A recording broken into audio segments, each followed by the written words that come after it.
One to the Event Mastery Success Training. My name is Jason Burke, CEO, High Performance System and Event Expert.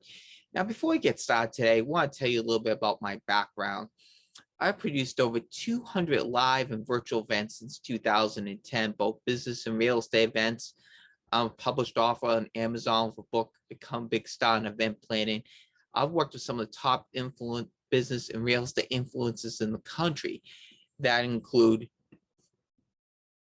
Raising Capital expert Brad Blazer, Maverick millionaire Paul Fink, the CEO of Realty Forum Magazine Expo, Linda Pelagas. So let me tell you a story how I met Linda. Back in 2012, I had a friend of mine in Vegas called Kyle Hatch. He said I need to meet this person called Linda Pelagas that ran the Realty Forum Magazine Expo events. Well, I was going out to San Diego, California, my friend Mark called from Outback because he wanted to go to the CrossFit Games. This is before Mark got married. And so we went to the CrossFit Games and Mark dropped me off in Los Angeles for Linda's one-day expo. So I got to attend the expo. I got to meet Linda, and then we developed a relationship. And then from there, we ended up doing 6 real estate expos in the Las Vegas, Nevada market. And we still do events together to this day. And I've known Linda for over just under 10 years. So I would say about 9 years. Also, I met the CEO of Power Team International, Bill Walsh, in 2014. Now, I was attending Michael Lafferty's Econo Summit event.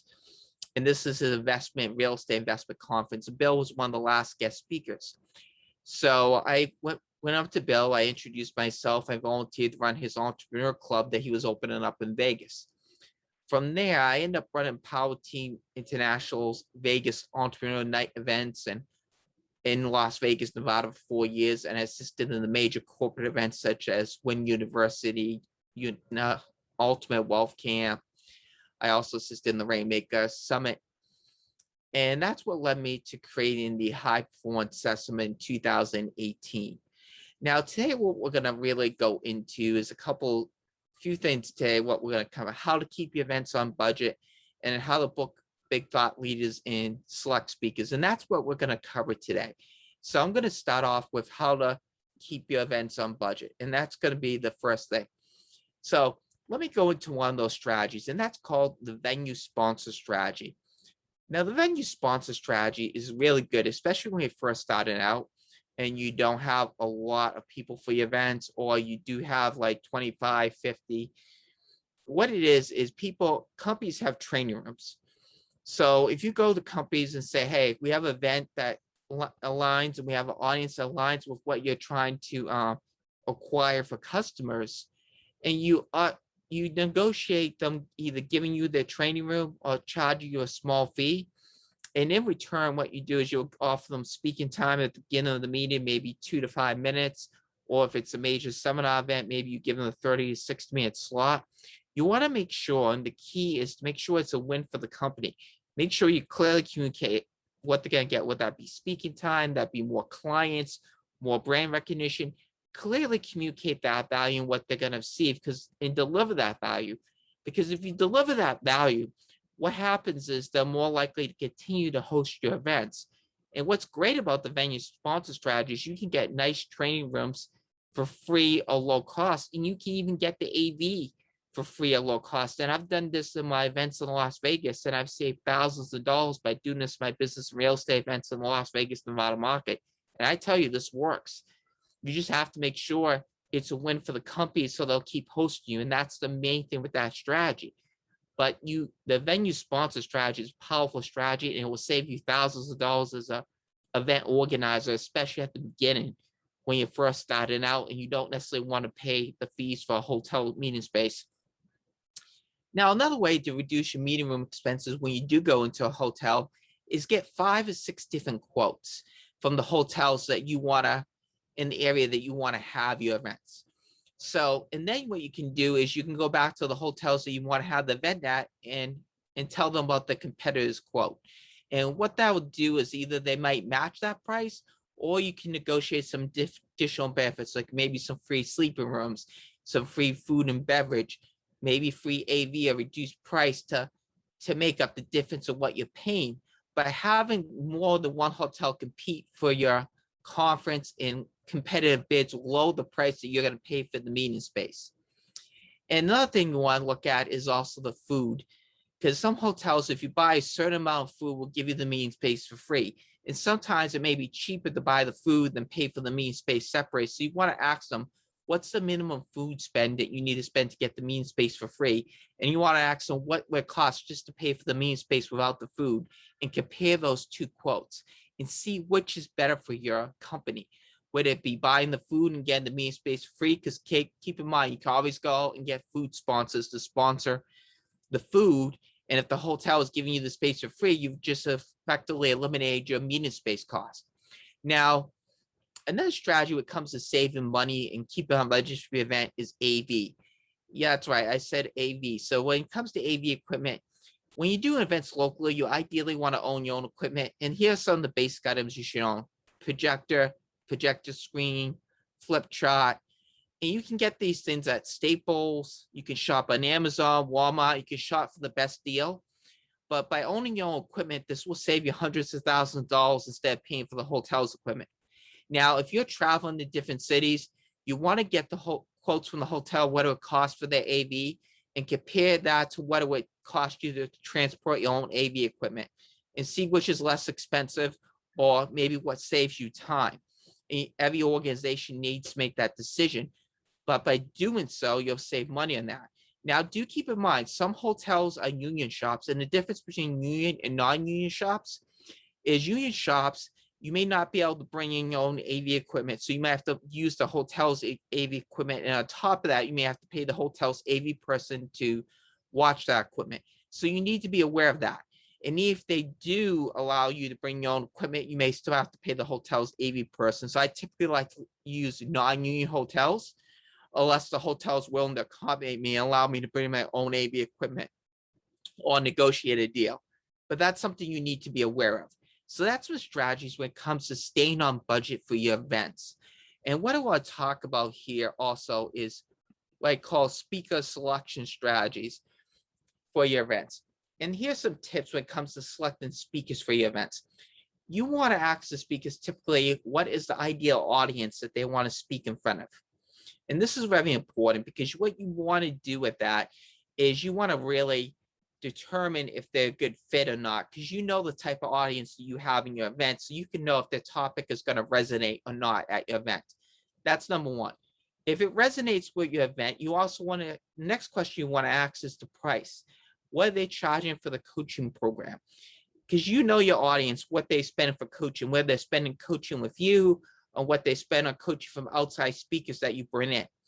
And so you have a ballpark range. So if your audience is you spending $10,000 or $30,000 for coaching programs, and you offer something to $500 to $1,000, it might not sell as well. Or if you offer like a $50,000 coaching program, but your audience is only used to spending between $1,000 and $3,000, the speaker just may not get any sales, depending on how good of a salesperson and how much value they deliver. But you got to know that to make sure the price point of that coaching program is the right fit for your audience. Once you've determined those two things and say the answer is yes to those, next you got to negotiate the revenue share agreement. How much revenue as the event organizer you're going to receive from the speaker sales? Is it going to be 50-50? Is it going to be 80-20? General rule of programs like 3,000 or less, you're usually looking at 50-50, between 30 and 50% revenue share.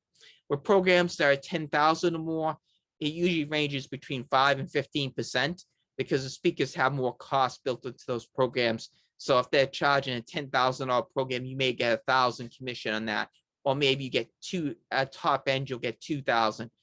And you need to be aware of that. You also need to know how long is it going to take before the payout. Some speakers have 30-day refund policies, so you may not see that money to 45 days to after the event, between 30 to 45 days. Some companies will pay you out within a week or two. Every company is different depending on the refund policy they have and how they set that up with their company. And you need to be aware of that. Now, if you're collecting the revenue for the speaker, then you also have to let the speaker know when you're going to pay them their money and what time frame does that look like as well. So those are very important questions, especially booking speakers for your events. Now, I want to talk about how to book big thought leaders for your events. This is really a key.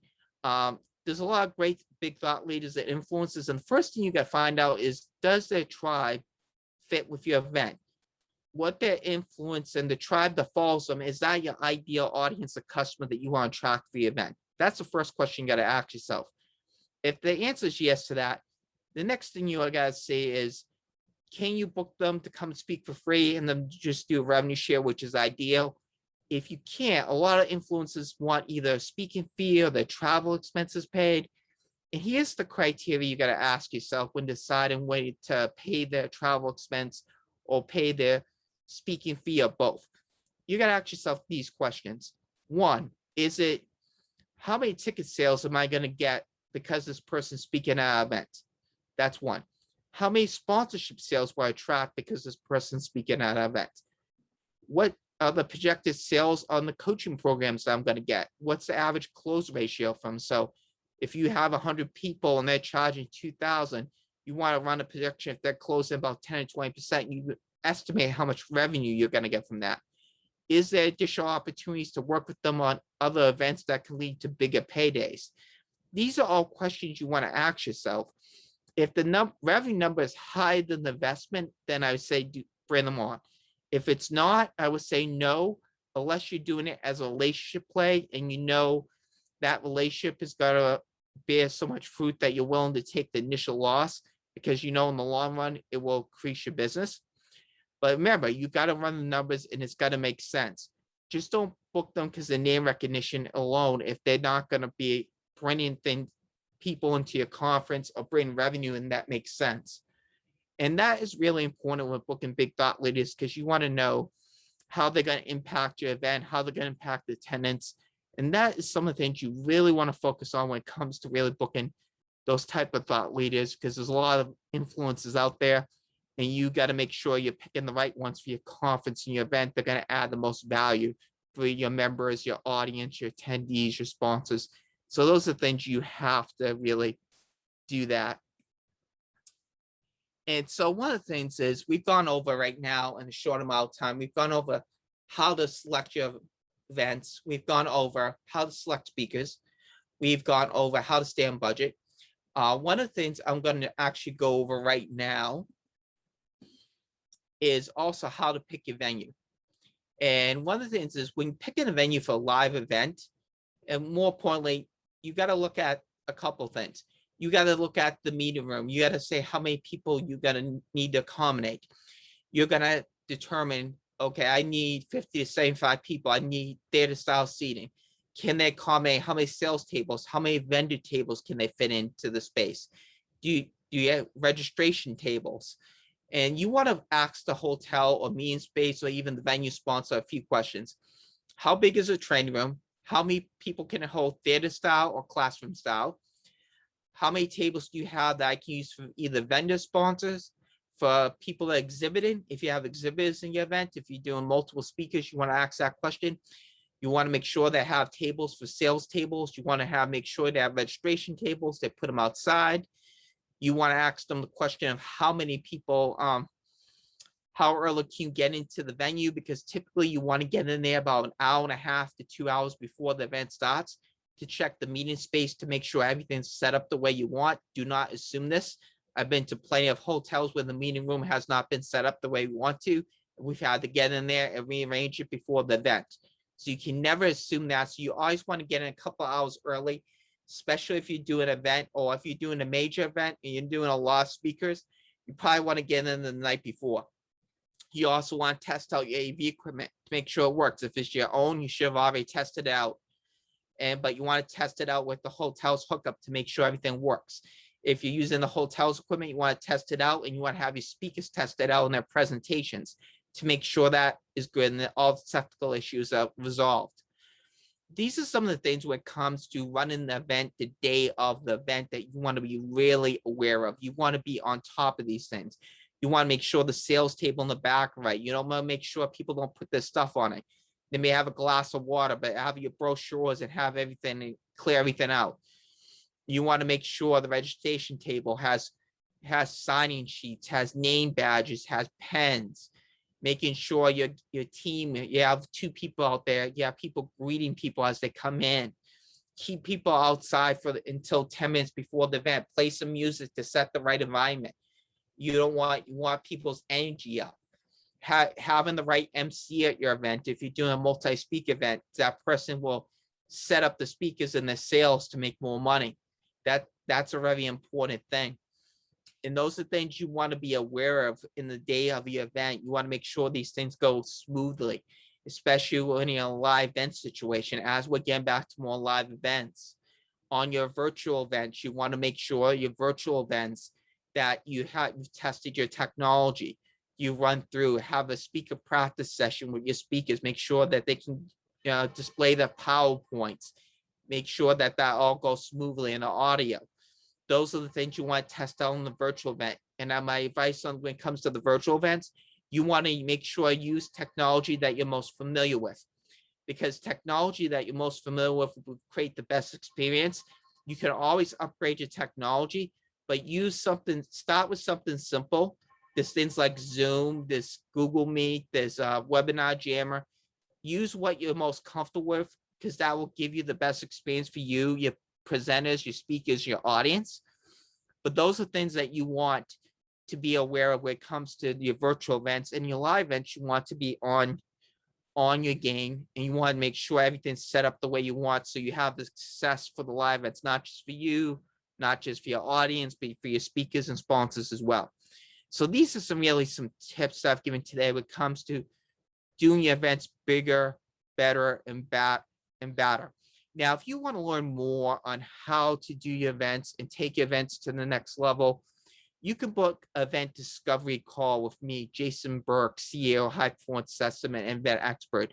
You go to our website, www.hbssuccess.com, and book a discovery call.